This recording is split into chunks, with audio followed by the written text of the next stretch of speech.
Hey everyone, Matt here from Docs Running, and today we're going to do the top 5 best stability shoes of 2025. Now, 2025 hasn't necessarily been the best year for stability shoes. We've actually lost several, and those of you asking about the best lightweight stability shoes of 2025, we've only got like 2, maybe 3 left, and we've really lost all the racing models.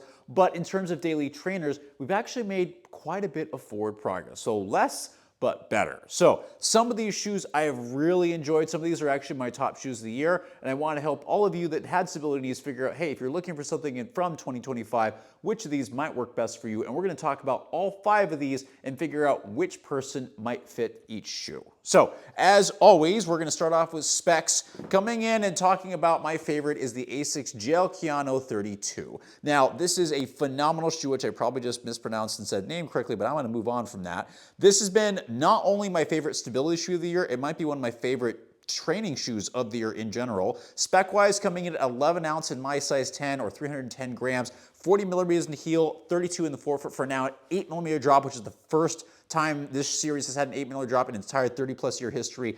This shoe with the more moderate drop, the better heel bevel. It's not a light shoe, but man, the stability runs full length from the heel all the way to the forefoot. It's much more medial stability than lateral. Last one was a little more guidance-esque. This one has a really nice, what's called 4D guidance system, which is actually a more resilient bouncy foam. When you land on it, it actually bounces you back out, which feels really great. This shoe is not the fastest shoe, but it is great for really long runs, for easy runs. Its durability is really good. I have over 200 miles on this pair, and it has lasted. The midsole's lasting. The outsole I've been tearing through a little bit, but this is really good for a shoe. For me, with 200 miles, most people, if you haven't watched this before, I am insanely hard on outsoles, so this is not normal for most people. But for me, it's pretty good, and I actually am still running in it, even though I should probably get a new pair. But really great, little bit more snug upper initially, and then it opens up very nicely to a very nice, not accommodating fit, but it really sits really nicely against the foot and holds things very nicely. So this has been my top shoe, top stability shoe of the year. Really great for people who want great long run shoe, great easy run shoe, and a shoe that is phenomenal for standing all day and has great full length medial stability. And if you want a little bit more bounce in that stability, that's where this shoe is going to do really well.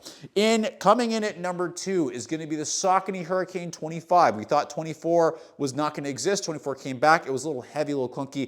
Version 25 came out of nowhere as a totally redone shoe. It is very light. While the Saucony Guide's a little bit boring, this has full-length power run foam in it. It's got a little bit of medial stability in the heel and the midfoot. It's a more mild stability shoe, but if you want a stability shoe that has a lot of bounce, which the Saucony has the Tempest too, it's fairly firm and really narrow. This is going to be better for the person that has a lower volume but a wider foot and really wants a bouncy super shoe type ride without having the excessive stiffness or plate. So if you want a little flexibility, it comes in at 10.5 ounces or about 290 grams and 98 grams in my men's size 10. The stack height is 38 millimeters in the heel, 32 in the forefoot for a 6 millimeter drop. But heel bevel is super nice, much better than the clunky last version. Geometry is set up so that it's kind of more of a wedge position where your foot's sitting like this a little bit. Mostly at the heel. Forefoot's not as stable though, even though it's nicer. Durability is actually very nice. This is 100 miles. It handles miles really well. The Power Run PB, which is a super phone up top, is really nice for keeping some bouncy miles. So for those of you looking for a lighter super foam stability shoe, this is one of the only shoes out there on the market, and it works well again for those with mild heel and midfoot stability needs. Those with higher needs is not going to be enough. And if you want a little bit more wide fit, especially in the forefoot. Really great option, super good evolution from the previous version. I'm curious to see where things go. Coming in at number 3 was a really big, good surprise. The Puma foreverun Nitro 1 was really light. The upper, though, was just not great. The heel was clunky, and a lot of this got smoothed out. The upper still needs a teeny bit of work, but it is very secure in classic Puma fashion. And the heel transition, the bevel is so much better. This is very much for a heel striker, those people that want to land a little bit farther back because there's a lot more cushioning back here, but it's for someone who really wants true central guidance. This is not going to bias you in way. It really keeps you in the middle. The fit is much wider, but also lower volume, and it begins to stretch a little bit. The instep is also really low, so be careful. Those who have a higher instep, it can push a little bit, but the upper fits very nicely. It feels a little bit weird at first, and then that it breaks in after a while, but the transition of the rear foot and how this thing bounces off, again, it's not the lightest shoe. It's coming in at 10.9 ounces, or about 308 grams. So just right in the realm of the Kayano and a little bit heavier than the Hurricane.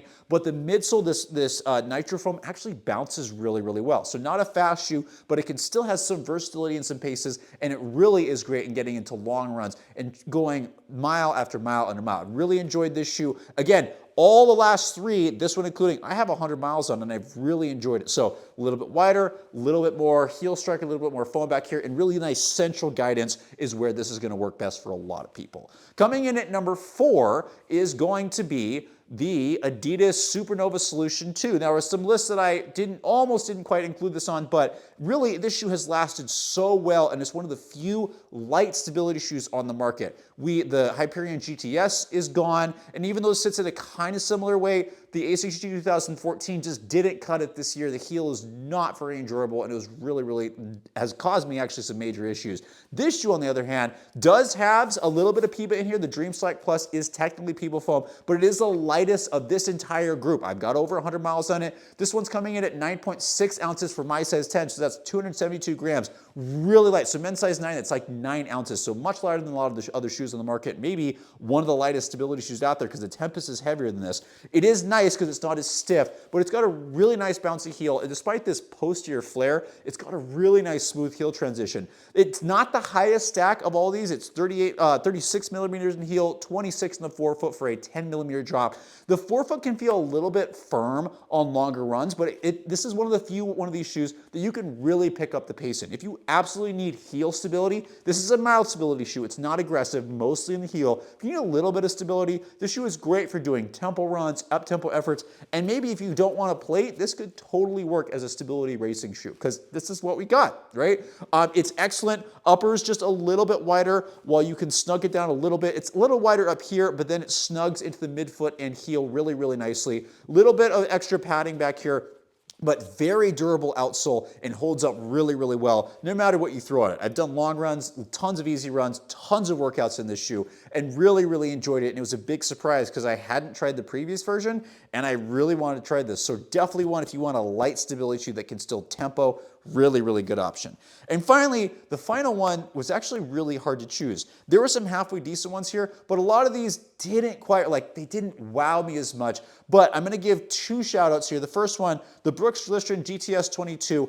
It's not as light as the previous version. It's actually one of the heaviest shoes here. It's 11.1 ounces in my men's size 10, or 314 grams, 39 millimeters in the heel, 29 in the forefoot for a 10 millimeter drop. It's definitely not a light shoe, but I will say the DNA tuning here does give a little bounce in the heel, and this is the most aggressive, medially stable shoe in this group. It doesn't have full length, so forefoot, if you need forefoot stability, it's not going to do it. Yes, there's supposedly these guide rails on both sides, but there is a strong medial post on this inside, so if you need really aggressive heel or midfoot stability, this is going to be the best one. And in fact, if you also have a narrow foot, this is also going to be the best one because it fits much more narrow. This upper is pretty thick. It does securely really well, but it fits more narrow for those that need that, and it's got really good durability. I don't quite have 100 miles on this shoe, but I am closing in on it, and so it's been good. It's just a little bit of a clunker. Really great for heel strikers and rear foot strikers that need good stability back here. The other shoe, which is going to be my honorable mention, is going to be the Topo Aura, which was really a big surprise. We didn't know, and it's one of the few decent stability shoes that actually has an anatomic toe box. It's the lowest drop of this group. It's 38 in the heel, 33 in the forefoot for a 5 millimeter drop.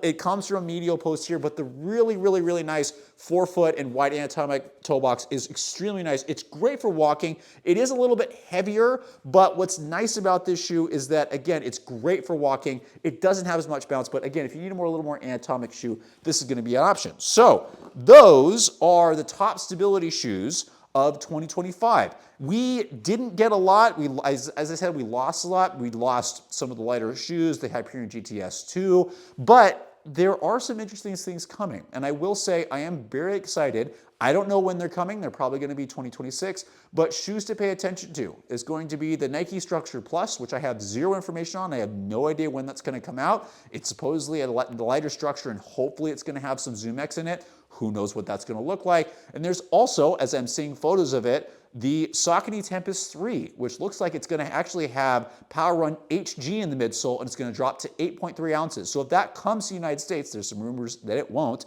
that might be the true stability racing shoe out there. So 2026 is where we're going to have to wait for some maybe faster stuff, maybe a little more exciting stuff. But for now, some of these shoes are really, really, really good options if you're looking for some decent training shoes. And one of the few lighter ones might be out there. So I want to know, are there any that you think I should have put on this list but didn't? I defended some of my stuff, the Asics GT 2014. Again, I couldn't put it on there just because the heel really didn't work with me, and I think they took a step backward with that. Are there any other shoes, though, that you think should be on this list? The Mizuno Horizons was really, really consistent. The Inspire's been a shoe for a long time, but the Inspire's a little heavy in 22, although it's coming in 2026.